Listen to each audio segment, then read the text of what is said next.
নবম ও দশম শ্রেণীর শিক্ষার্থী বন্ধুরা, আজকের পাঠে স্বাগত। কেমন আছো তোমরা? নিশ্চয়ই তোমরা সকলেই ভালো আছো, আর আমিও ভালো আছি।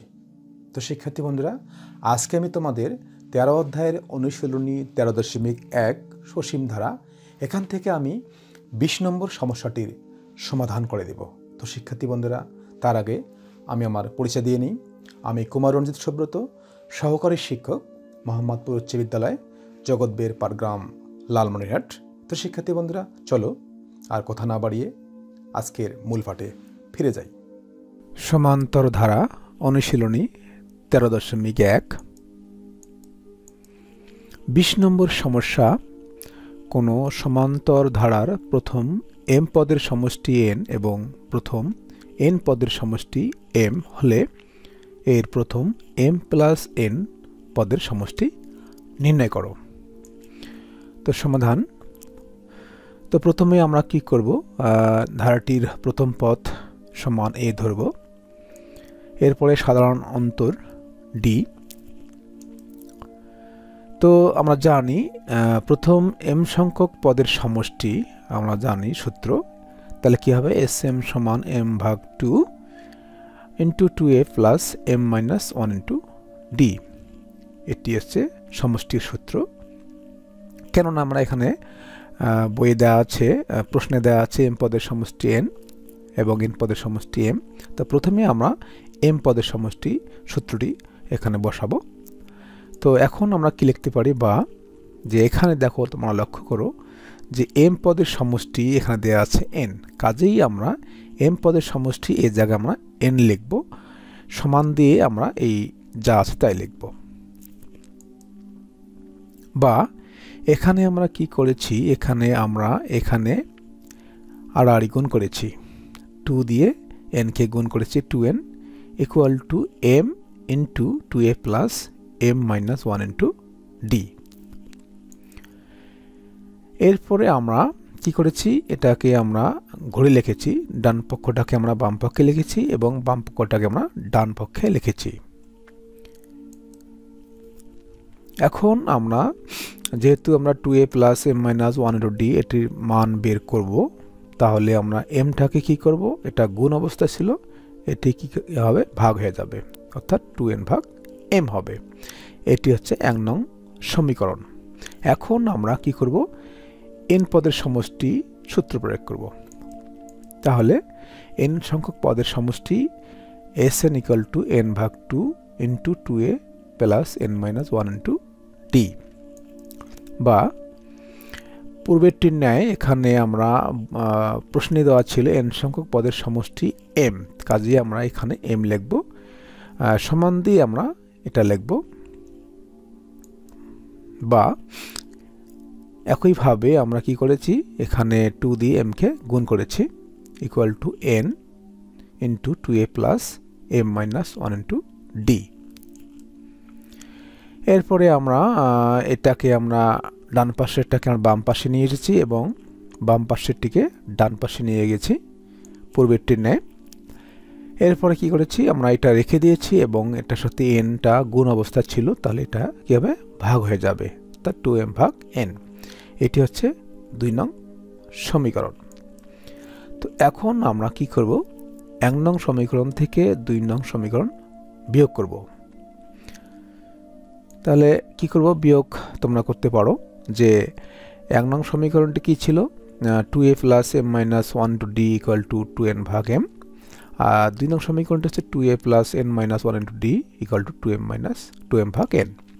তাহলে আমরা এরকম বিয়োগের বেলা কি করব, যে এই সমীকরণ দুটির বাম পক্ষের যে অংশ দুটি আছে, অর্থাৎ বাম পক্ষে ছিল 1 নম্বর সমীকরণের এটি, তাহলে এটা বিয়োগ কি করব, 2 নং সমীকরণের বাম পক্ষের এই অংশটি সমান দিয়ে কি করব, তাহলে এই প্রথম সমীকরণের 1 নং সমীকরণের ডান পক্ষে যেটি ছিল 2n ভাগ m বিয়োগ দিয়ে 2 নং সমীকরণের ডান পক্ষে ছিল 2m ভাগ n, অর্থাৎ বাম পক্ষের যে পদ দুটি আছে সে দুটিকে আমরা বাম পক্ষে বিয়োগ করে দেব এবং ডান পক্ষের যে পদ দুটি ছিল সে দুটিকে আমরা ডান পক্ষে বিয়োগ করে দেব।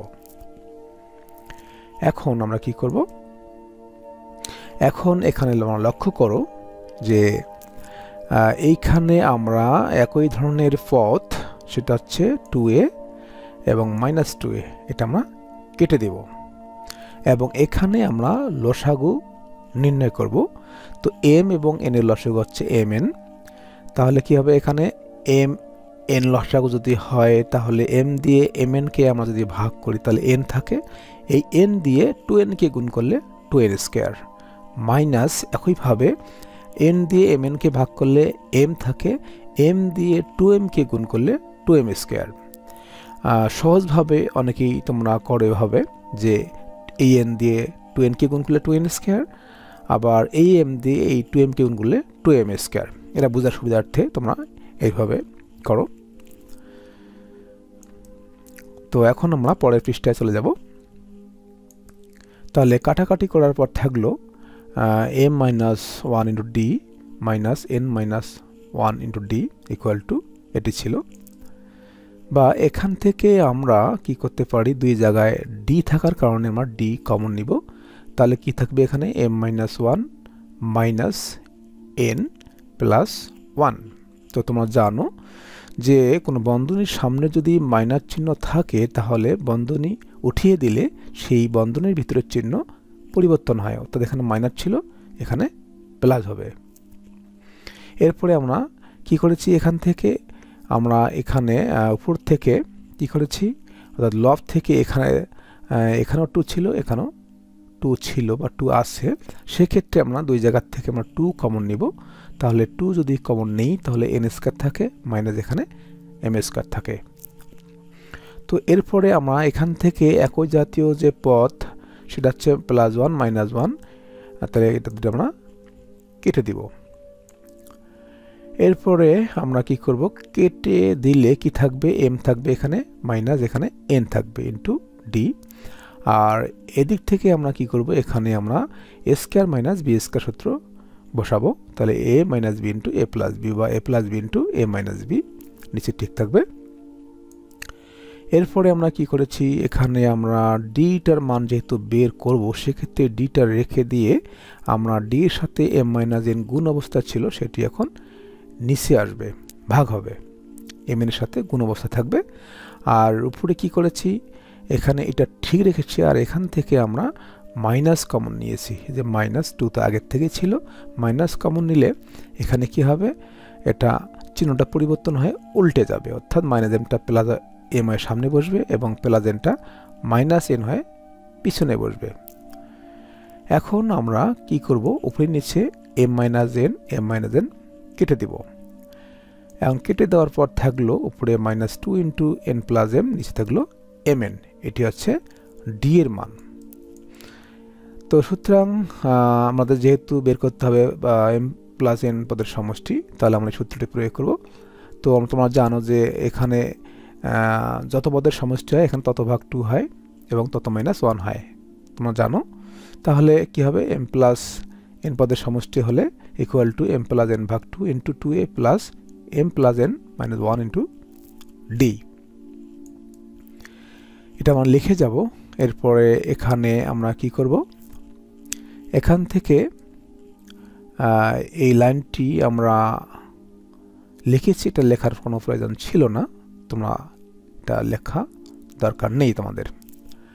তো এখন আমরা এখান থেকে কি করব, এখানে তোমরা লক্ষ্য করো, এখান থেকে আমরা 2a লিখেছি এবং এখান থেকে আমরা m-1 ইন্টু d লিখেছি এবং প্লাস n ইন্টু d লিখেছি। তো কারণ এইভাবে লেখা যায়, যদি তোমরা এটাকে গুণ করো তাহলে কিন্তু এটাই আসবে, বা এখান থেকে তোমরা d কমন নাও তাহলে কিন্তু আগের অবস্থাটা ফিরে আসবে। তাহলে এখন আমরা এটা করার কারণ হচ্ছে যে এটির একটি মান রয়েছে 2a plus m-1 into d, কাজেই আমরা এভাবে লিখব। তো এখন আমরা এটাই লিখেছি এবং এখানে 2a plus m-1 into d এই পর্যন্ত এটির মান হচ্ছে 2n ভাগ m।